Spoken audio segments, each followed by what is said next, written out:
Estaba súper segura que prefería morirme a estar embarazada. Que el aborto es el único servicio de salud esencial que forma parte de un código penal.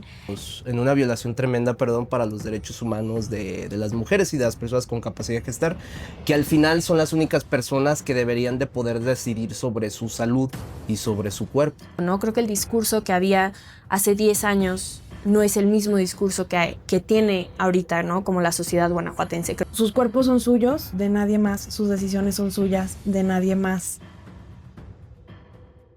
En los últimos 4 años, la Fiscalía General del Estado de Guanajuato abrió 107 investigaciones por el delito de aborto, a pesar de que desde septiembre de 2021 la Suprema Corte de Justicia de la Nación determinó que criminalizar el aborto es inconstitucional. Guanajuato sigue siendo uno de los estados que no ha actualizado sus leyes conforme a este fallo, lo que deja a las mujeres en una situación de incertidumbre legal. Según una solicitud de información realizada para este reportaje, la Fiscalía informó que Celaya es el municipio con más casos registrados en este periodo, con 22 carpetas de investigación. Le siguen Irapuato con 19 y Salamanca y Silao con 8 cada uno. Aunque estas investigaciones ya no pueden terminar en condenas, abogados y organizaciones señalan que el simple hecho de abrir una carpeta sigue provocando criminalización, estigmatización y presión por parte de las instituciones hacia las mujeres que viven esta situación. Hoy escucharemos la historia de Emilia, una mujer que atravesó esta situación y vivió de cerca las consecuencias de un sistema que aún no ha cambiado. Ahí lo conocí en la prepa, tuvimos un noviazgo pues largo. Después me embaracé y tuve una hija. Lo pensé en abortarla, pero ya al final decidí que no. Entonces, pero desde un inicio él fue muy irresponsable. Siempre nos dejó solas. Fui mamá autónoma desde entonces y después me volví a embarazar de él 2 años después de mi hija. Hace 15 años. Y yo estaba trabajando y luego estaba maternando y en solitario era muy pesado. La verdad es que en ese momento no fue para mí ninguna duda de que yo quería abortar. O sea, estaba súper, súper segura de querer hacerlo. Ya, antes de ir para allá, mi primera opción fueron, ya sabes, los test de ruda. En algún momento pensé en el gancho, pero también me dio miedo porque dije, no, es que sí salta probabilidad de que algo haya un desgarre o algo. Pero yo buscaba todas las opciones en pegarme en el estómago, caerme, pero, o sea, el principal, mi objetivo era el mismo siempre. Lo primero fue que caí en una estafa, bueno, no sé si estafa, pero fue en BIFAC. En ese entonces, o sea, hace 15 años, era súper difícil el internet todavía. Entonces había anuncios de estás embarazada, no estás sola, nosotros te podemos ayudar. Así que fui, pero yo entendí a lo que decía el anuncio de que me iban a ayudar a abortar. Y era aquí en León, entonces dije, no, genial. Era en un edificio aquí de los del centro ya viejo. Entonces fui, me empezaron a convencer de que no lo hiciera. O sea, en el momento en el que yo no vi una camilla, no vi un consultorio, dije no. Entonces, no me dejaron salir hasta que les dije que efectivamente, no iba a abortar, que sí lo iba a tener y que iba a considerar la adopción, porque esa era la forma de ayudarte. Entonces, pues decidí sacar un préstamo. Recuerdo mucho, fueron 5,000 pesos de ese entonces y empecé a buscar en dónde irme. La verdad no recuerdo el nombre de la clínica, solo recuerdo que estaba en Azcapotzalco. Y lo recuerdo porque yo tenía muy planeada mi ruta, me iba a ir súper temprano en la mañana a decirles a mis papás de que voy a hacer, o sea, horas extras tanto en la mañana como en la noche para tener todo el día libre. Marqué por teléfono, me dijeron, la verdad tampoco recuerdo exactamente cuánto dinero fue, pero el chiste es que esos 5,000 me servían de pasajes y me servían para el proceso. Yo decidí que fuera algo quirúrgico porque en los procesos que venían en internet decía que yo, si era por medicamento, tenía que regresar para verificar que no tenía nada, que no se había quedado nada. Entonces dije, jamás voy a volver a ir porque no puedo, no tengo dinero, no tengo tiempo. Así que elegí el método quirúrgico. Llegaba a la Central del Norte. De la Central del Norte empecé a buscar cómo irme en metro al lugar porque no tenía dinero para los taxis. Llegué al puntual al lugar y me dijeron que el médico no había acudido. Entonces me dijeron, si quieres, vuelve mañana. Yo ya no pude volver mañana porque ya no tenía dinero, ni tiempo, así que empecé a entrar en pánico y me ofrecieron la opción de el medicamento. Me empezaron a explicar cómo era el proceso, me dieron la primer dosis ahí, así que me dejaron un par de, como, en lo que pasaba como unas 2 horas, en lo que empecé a sangrar, pero ya era hora de regresarme, no podía quedarme ahí. Así que me regresé en camión y durante las 5 o 6 horas que duró el regreso fue la forma en la que aborté. Pues todo el camino me la pasé sangrando, expulsando. Fue muy complicado físicamente porque pues los baños del camión sabemos que no son como muy cómodos. Entonces el dolor, la temperatura, las contracciones o bueno sí los dolores me dieron muchos escalofríos. En ningún momento tuve miedo de morir. La verdad es que mi mayor miedo era seguir embarazada, porque yo decía, ¿cómo le voy a hacer con mi hija? ¿Cómo voy a hacer pues sola con todo esto? En ese momento, mi hermano acababa de tener un diagnóstico de una enfermedad, así que mis papás no podían ayudarme más, ni económicamente, ni en tiempo, ni nada. Y yo no me parecía un egoísmo tenerlo para quitarle a mi hija. O sea, de los 100 pesos que yo tenía, iba a tener que dividirlo en dos, 50 y 50. Entonces, no era opción. Estaba súper segura que prefería morirme a estar embarazada. Por eso creo que sí fue complicado el aborto, pero era más mi miedo de que mis papás descubrieran mi embarazo, de que tuviera que tenerlo. em, Inclusive tenía miedo porque sabía que aquí en Guanajuato no era legal, entonces tenía miedo de que llegara, me pusiera mal y me metiera a la cárcel por abortar. Creo que fue como un milagro, no sé, porque llegué y al día siguiente me levanté a trabajar, como si nada, a trabajar y maternar, normal, hacer mis actividades exactamente iguales, mientras agrava y salía como lo último que quedaba. Desde que recuerdo, me quise poner algún implante y pues no me dejaron porque era menor de edad. Mis papás no eran muy abiertos al respecto, entonces no contaba con su apoyo.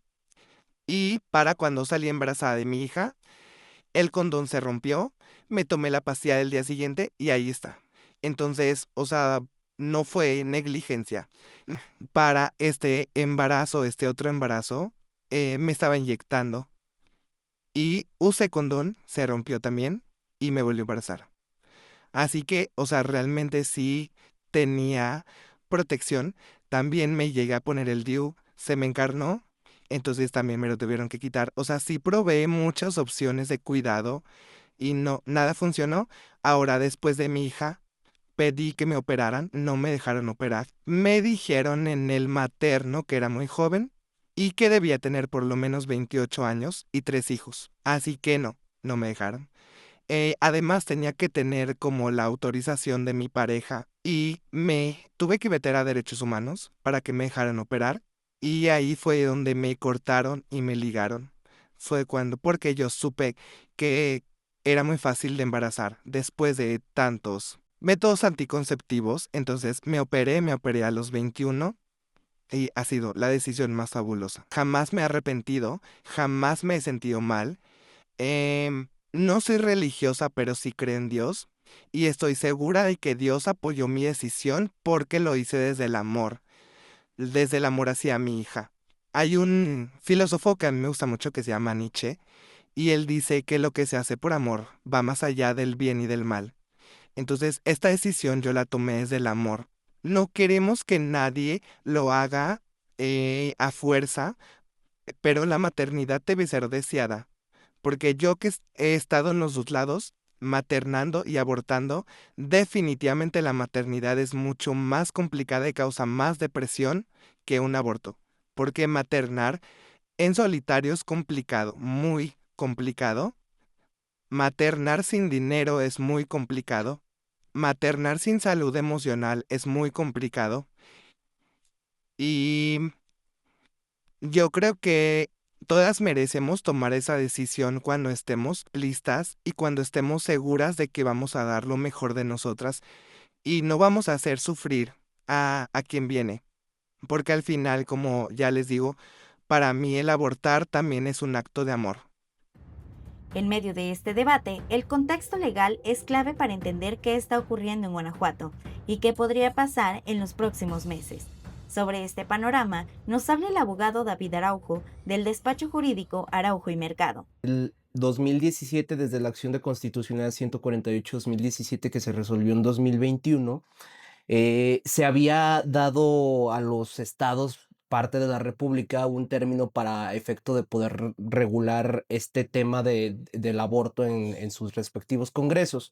Sin embargo, el estado de Guanajuato advirtió que no decía específicamente que al estado de Guanajuato, por lo que fue omiso en hacer esa regulación, y por lo tanto en 2025 se volvió a promover otra acción de inconstitucionalidad en el que ahora sí se le está obligando a regular ese tema.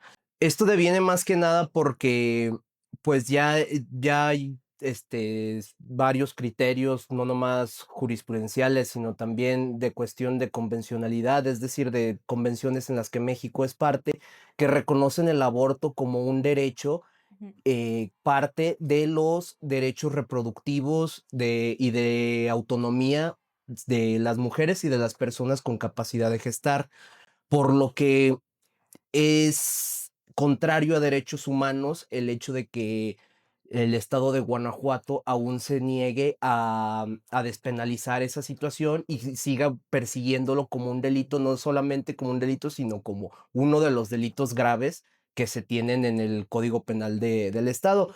Por lo que en 2025 se promueve esta acción de inconstitucionalidad en contra, en específico, de los artículos 159, 160 y 161 del Código Penal del Estado de Guanajuato, que son los que criminalizan tanto a la mujer o a la persona con capacidad de gestar que decide por propia voluntad interrumpir su embarazo, como al personal médico o parteros que le asisten en esa labor.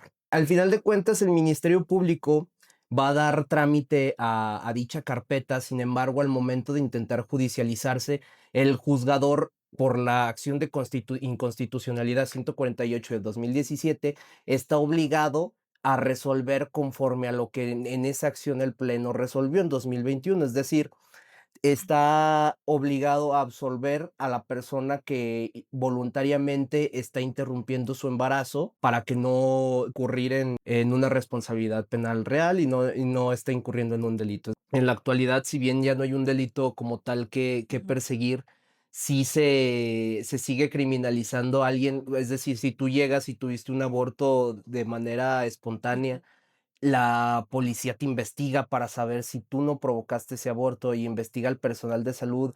E igual, si tú lo requieres, el personal de salud muchas veces prefiere evitar prestarte ese servicio para no meterse ellos en un problema. Entonces, pues eso también resulta en un detrimento tremendo en una violación tremenda, perdón, para los derechos humanos de las mujeres y de las personas con capacidad de gestar. Los juzgadores están obligados a resolver conforme a lo que resolvió en 2021 la Suprema Corte de Justicia, conforme a la acción de inconstitucionalidad 148-2017, que los obliga a resolver con perspectiva de género y al declarar inconstitucionales estos artículos que criminalizan el aborto, no habría realmente un delito que perseguir. Actualmente, aunque en el estado todavía no se encuentren derogados los artículos que criminalizan el aborto voluntario, la Suprema Corte de Justicia de la Nación ha determinado que los mismos son inconstitucionales y por lo tanto no puede recaer una pena privativa de la libertad sobre las personas que cometan un aborto voluntario o para las personas que asistan al mismo. No solamente se trata de la discriminación como tal a la persona que aborta, sino incluso pues a que un tercero que te asista o te ayude para que sea de manera segura también termina perjudicado. Entonces, el poder derogar estos artículos del Código Penal del Estado implicaría que tendrías un acceso más seguro a ese servicio, que al final de cuentas, como el derecho a la salud es un derecho humano tutelado y que debe ser protegido por el Estado, y deben de ofrecerte el servicio de mejor calidad posible. En este caso, el hecho de tú poder o no abortar es una decisión que envuelve no solamente el derecho a la salud, sino la libertad de poder elegir sobre tu propia salud y sobre tu propia persona. En Guanajuato, el debate sobre la despenalización del aborto también se ha librado en el Congreso del Estado. Durante esta legislatura, la diputada local Sandra Alicia Pedrosa Orozco ha presentado iniciativas que buscan modificar la ley y abrir la discusión sobre este tema. En esta entrevista, nos explica cómo ha sido el proceso legislativo y los obstáculos que han enfrentado estas propuestas.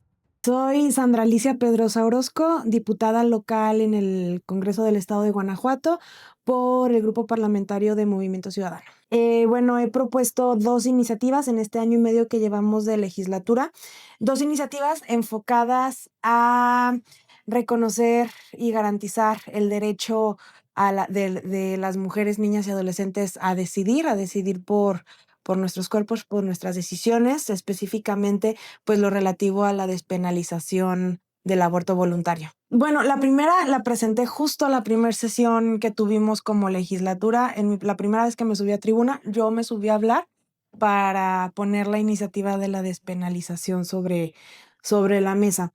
En aquel entonces era una iniciativa que contenía muy integral, que por un lado era el tema de la despenalización del aborto voluntario hasta las 12 semanas de gestación, tal y como ya lo han hecho los otros 24 estados que ya han hasta el día de hoy despenalizado hasta las 12 semanas de gestación, con los excluyentes de delito que incluyen ya esos estados que donde ya se ha avanzado. Pero no nada más eso, era también un tema de avanzar hacia una política pública integral de salud y educación sexual y reproductiva.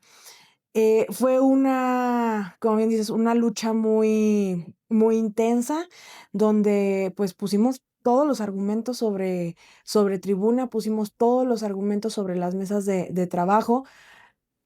Rescataría el proceso de análisis tan bueno que se hizo en esa primera ocasión que se analizó la iniciativa, porque por primera vez yo no recuerdo al menos otra situación similar en donde el Congreso hubiera abierto las puertas a colectivas feministas para hablar de un tema que socialmente, históricamente aquí en el estado de Guanajuato, pues ha sido muy, muy incómodo, ¿no? Para la élite en el poder y el sistema político. Por primera vez logramos que las puertas se abrieran para que vinieran especialistas en la materia de todos los ámbitos, todos académicos, médicos, jurídicos y aparte la sociedad civil, las colectivas. Fue un proceso muy cuidado, muy transparente de un verdadero parlamento abierto y ya al momento de la votación se logró aprobar lo relativo a la educación sexual y reproductiva, lo demás no. Por un voto nos quedamos a nada de la despenalización. Es una causa que ya viene, es una causa que es inminente, que prácticamente ya es un hecho que va a pasar aquí en Guanajuato. Lo acabamos de ver hace unas semanas con la notificación que recibimos en el Congreso por parte de la Suprema Corte de Justicia, donde ya nos dan 90 días para legislar, para despenalizar. Y viene a confirmar algo que yo ya había dicho desde esa primera vez que yo me subí a tribuna, que estábamos todavía a tiempo de legislar por voluntad, que si no, iba a venir la Suprema Corte a decirnos lo que teníamos que hacer.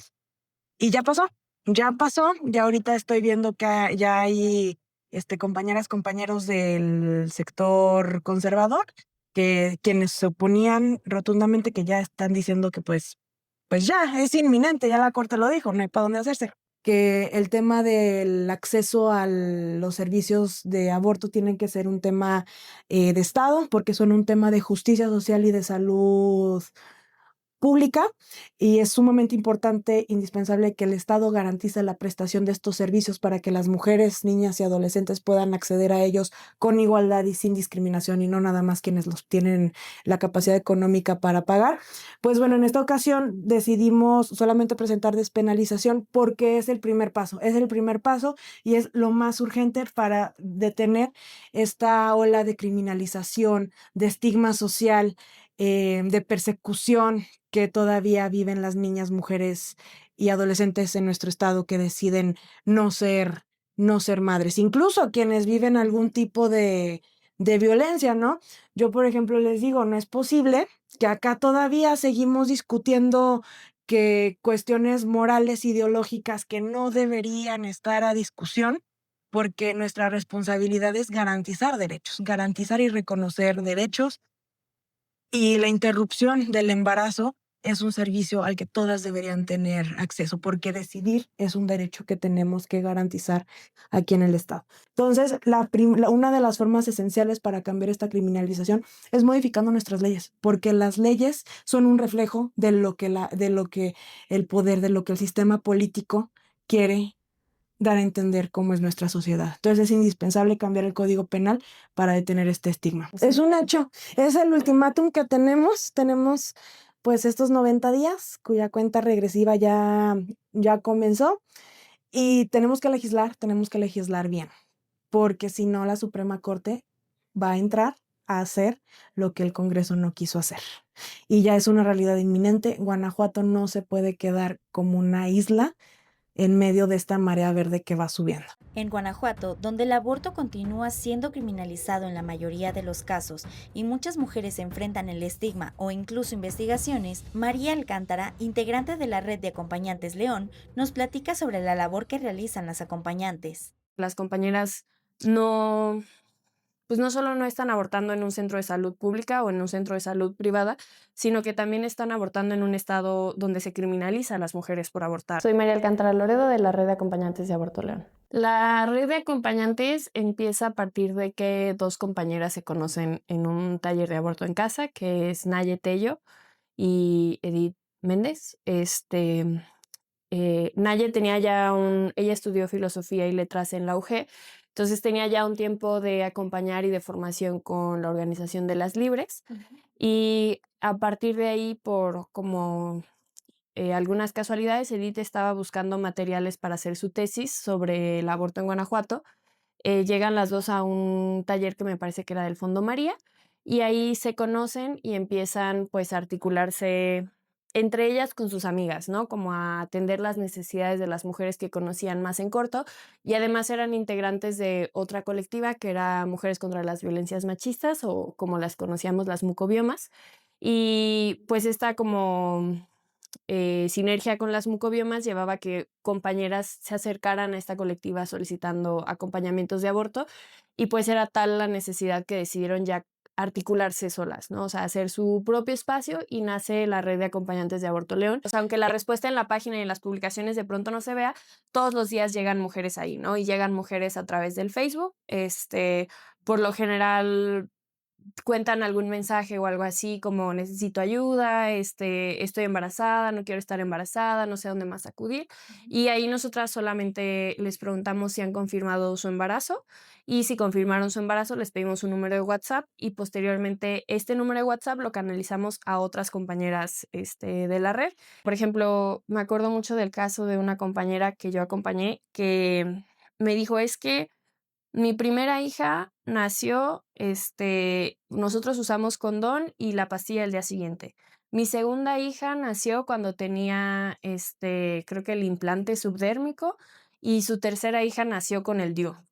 Y, o sea, como que siento que lo que ella quería hacer era justificarme, pues, que se había cuidado, ¿no? Que ella tenía como prácticas y además estaba casada, tenía una sola pareja, o sea, como que siento que ella quería que yo no la juzgara por, por haber llegado a tener un embarazo no deseado, ¿no? Otras compañeras, pues varias refieren de las que te explican cosas o a mí de las que me han explicado cosas, varias refieren estar en situaciones de violencia, como no puedo tener un hijo con él o en situaciones de precariedad económica. Y algunas veces sí Pues sí he escuchado, o sea, a mí personalmente sí me han llegado a decir cosas como, es que él sí lo quiere tener, pero ahorita no podemos. Entonces no, él no se puede dar cuenta. Yo necesito que él crea que esto fue un aborto espontáneo, ¿no? Y eso pasa, pues, más o menos seguido, como el que tengan que, o que algunas incluso solo quieran inducir el aborto para que, pues, poder continuar, digamos, como esta justificación que es aceptable para sus familias y de ahí que las lleven a una institución de salud como para, pues eso, ¿no? Como para terminar con un legrado. Miedos sí tienen muy seguido, o sea, creo que justo algo que siempre es muy perjudicial para nosotras, pues es la falta de información o el exceso de la información mal dada, ¿no? Pues justo, ¿no? Como hay una chica que ahorita yo estoy en el proceso de hacerle su historial médico, que las preguntas son como, ¿qué tan probable es que me dé sangre? Y muy frecuentemente las preguntas pueden ser, ¿qué tan probable es que me dé sangre? ¿Qué tan seguro es que vaya a ir al hospital? ¿Cuántas mujeres que acompañas terminan en el hospital? ¿Tú crees que me voy a morir? Y pues no, o sea, justamente no. Creo que para que un aborto con medicamento termine, en una situación de muerte, pues lleva como muchos factores, donde no se les puso atención antes, ¿no? O sea, y justamente, pues eso, ¿no? Como si vemos las ciudades, por ejemplo, Ciudad de México alcanzó la mortandad cero por causa de aborto, ¿no? O sea, creo que cuando los abortos son regulados, son cuidados, pues no hay un riesgo y justamente pues también, ¿no? La Organización Mundial de la Salud dice que el mejor método, para abortar es con medicamentos y que es perfectamente seguro. Es muy diferente el contexto de una compañera que el aborto no presenta ningún juicio, ningún problema en su familia, que las que escuchan en las cenas, en las comidas familiares, que son unas asesinas, que son unas pecadoras, que se van a ir al infierno. Pues llegas con mucha más tensión a esta decisión. Pero aún así la toman, que eso es algo que a mí pues siempre me impresiona, ¿no? Que muchas de estas mujeres llegan a nosotras pensando que se pueden morir y aún así toman esta decisión. El año pasado ahora el nivel de odio que recibimos nosotras en redes es inmesurable. O sea, si te digo que cada 2 minutos tenemos un comentario pues de odio, lesbofóbico, además pues donde se nos dicen cosas muy sin sentido, ¿no? Yo me acuerdo que le mandé captura a las compañeras de un señor que nos ponía, mejor quítense la vagina y yo decía como, ¿y tu clase de biología de cuarto de primaria? O sea, ¿cómo que quítense la vagina? O sea, no es como una señora cara de papa que me la quito y la pongo, ¿no? O sea, pues no funciona así. O sea, hay mucha desinformación como incluso en el odio que tenemos, pero pues también ha habido ahí comentarios o amenazas de que deberían de violarnos, de que deberían de matarnos a nosotras, que alguien debería de ponernos en nuestro lugar. Y yo creo que de pronto esa ha sido la parte que ha sido difícil de mediar, no porque no porque haya un riesgo real en las amenazas, pero pues el odio constante pesa, ¿no?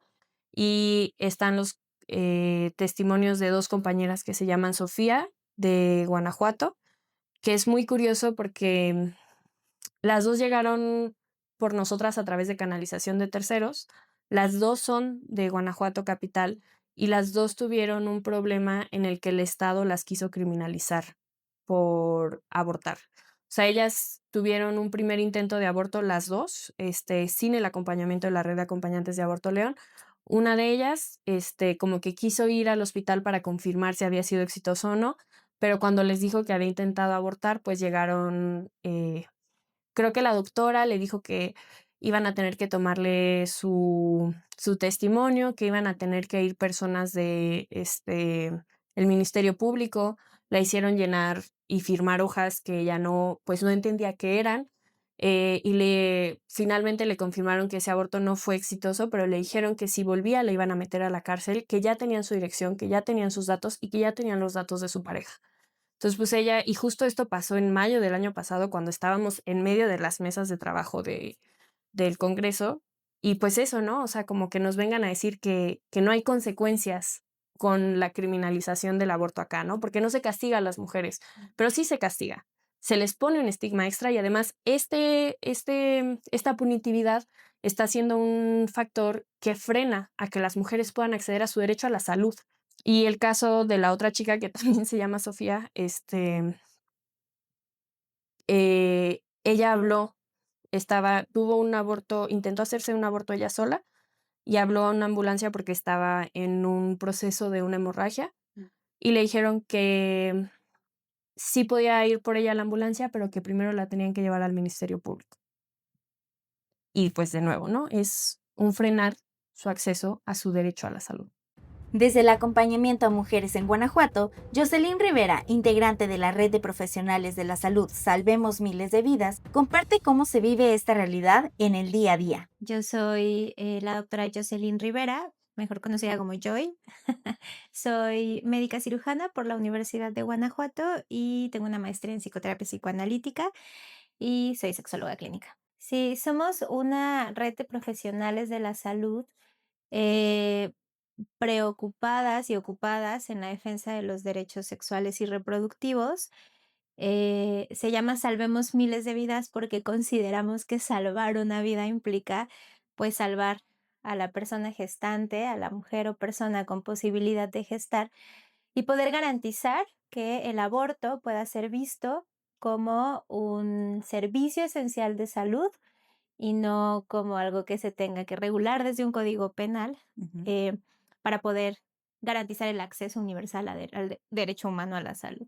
Creo que tiene que ponerse primero esta obviedad sobre que el aborto es el único servicio de salud esencial que forma parte de un código penal. No es posible que este tipo de decisiones estén en manos de personal no médico o no de áreas clínicas, ¿no?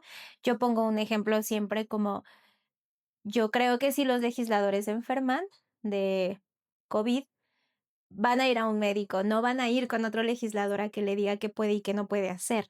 Entonces, ¿de qué manera afecta? Pues al acceso, porque no pensamos en todas las circunstancias, ¿no? Hay mujeres o personas con posibilidad de gestar que al día de hoy se pueden ir a Ciudad de México o a estados ya despenalizados que están cerca y que tienen esta posibilidad, o que tienen acceso a redes sociales y a redes de acompañantes y tal, ¿no? Pero ¿qué sucede con comunidades? Pienso en Hichú, Atarjea, que el centro de salud más cercano está a 2 horas en servicio público y estas limitaciones, ¿no? Niñas, adolescentes, por ejemplo, que tampoco tienen esta posibilidad de solo ir. Entonces, la criminalización impacta a nivel de vida. O sea, realmente estamos perdiendo vidas y no solamente hablo de un cuerpo que deja de latir, un cuerpo que deja de respirar. La vida compone muchísimas cosas, también la estabilidad emocional, también la calidad de vida. Entonces, la criminalización obstaculiza el acceso a un derecho universal. En Guanajuato no solamente está penalizado abortar, sino además está penalizado que el médico o médica acompañe, ¿no? Provoca miedo, provoca mucho estigma, incluso en el mismo gremio, porque aparte, o sea, provoca miedo de accionar. Hay quienes dicen, yo no, yo soy pro derecho a elegir, pero prefiero no meterme, o sea, no hacerlo. Hay quien dice, yo soy objetor de conciencia, lo cual es un término que me parece por demás absurdo, y que además no conocen las regulaciones específicas de la objeción de conciencia, y hay quienes decimos abiertamente yo sí, y entonces nos enfrentamos al estigma y al escarnio social, pero también al interno por quienes dicen no estar de acuerdo, ¿no? En algún momento, hace unos años, yo estuve en la coordinación del programa de violencia sexual de Secretaría de Salud de Guanajuato y cuando hacíamos supervisiones en el tema de violencia sexual está lo que es la interrupción voluntaria del embarazo, que es la única, solamente hay 2 causales acá en Guanajuato. Y había, o sea, nadie quería atender a esa paciente que decidía interrumpir producto de una violación sexual. Y cuando yo iba y me entrevistaba con el personal de atención, sí, más de una vez, muchas veces me encontré con quienes me decían, mira, yo no tengo tema, o sea, está bien, pero luego me voy a meter en una bronca, yo no quiero problemas, porque además no hay claridad en la ley, ¿no? O sea, no hay claridad hay muchas lagunas, hay muchas zonas grises, que si bien es de las que nosotras a veces también nos agarramos, ¿no? Como que ya no puede ser vinculante a delito, que no quiere decir que esté despenalizado porque estas jergas confunden. también estas mismas áreas grises pueden perjudicar a personas. Entonces, sí nos sentimos atados y atadas de manos. Es ridículo porque además no solamente tiene uno de los mayores números de carpetas de investigación por aborto, sino además tiene más que por feminicidio, ¿no? Ya desde ahí estamos como, creo que es digno y oportuno preguntar como, ¿de verdad son pro vida? ¿No? ¿De verdad se trata de ser pro vida? Y esto lo digo porque si bien es cierto, hay una trampa que están diciendo la bancada que no quiere aprobar, la bancada antiderechos, en donde dicen que no es cierto, que ya nadie va a la cárcel por abortar. Y pensemos, ¿no? Hay estas áreas grises de las Ujú. que te hablo, ¿no? Porque si bien ya no es vinculante a proceso, acá lo grave es que sigue siendo parte de un código penal. Y que, a ver, el hecho de que haya estados despenalizados no quiere decir que se haya sacado del código penal. Sigue estando en el código penal. Parte de esta campaña de la que conversamos al inicio es una campaña nacional porque lo que se pide es que en todo México ya no forme parte del Código Penal. Entonces, lo que sucede es que llegan las usuarias y se notifica al Ministerio Público. Y Ujú. aunque no es vinculante a proceso, Ujú. de todas maneras hay una carpeta que se abre, lo cual no solamente es abrir una carpeta, implica recursos humanos, implica recursos económicos, implica, o sea, a ver, también desde ahí Ujú. hay un tema de pérdida. Este tipo de como palabrerías que utilizan para confundir a las personas llegan a ser muy peligrosas y entonces es lo que pues al final nos lleva a la clandestinidad, que además también Ujú. quiero redimir y resignificar la palabra clandestinidad, porque clandestinidad no necesariamente es peligrosa, Ujú.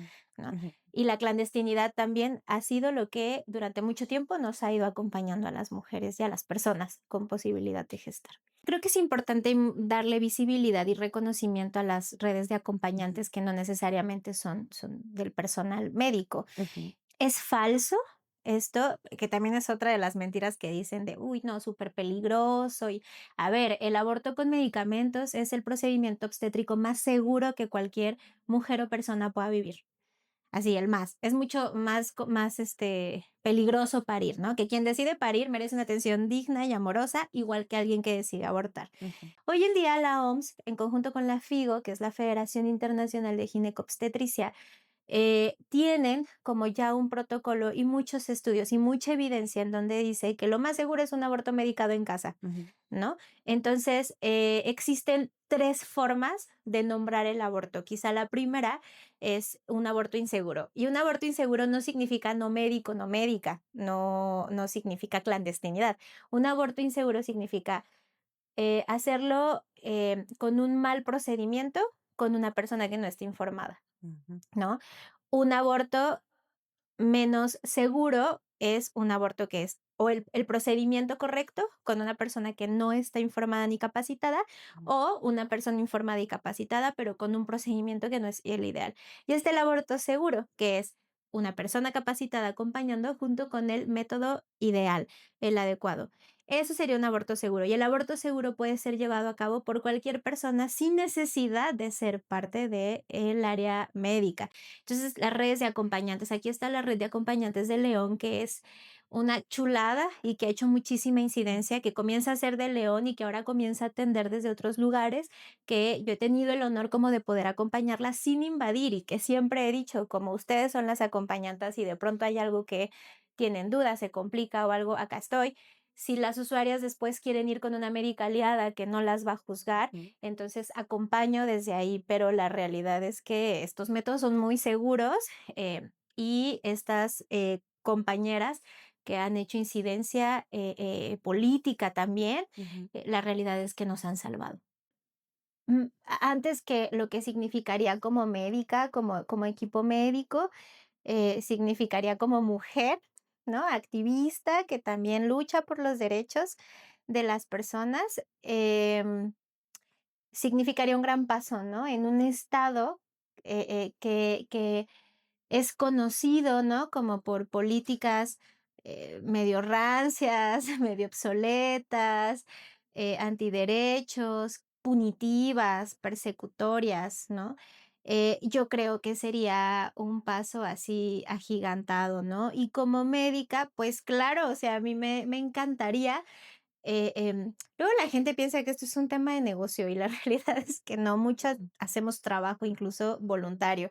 Entonces, significaría saber que efectivamente se están salvando miles de vidas, ¿no? Que cualquier persona, niña, mujer, adolescente, va a poder tener el acceso a un servicio de salud sin ser juzgada. Es que no solamente se logra que se despenalice el aborto, se logra que el Estado esté más cerca de lo laico, ¿no? Se logra la garantía de que cada quien pueda decidir sobre su vida.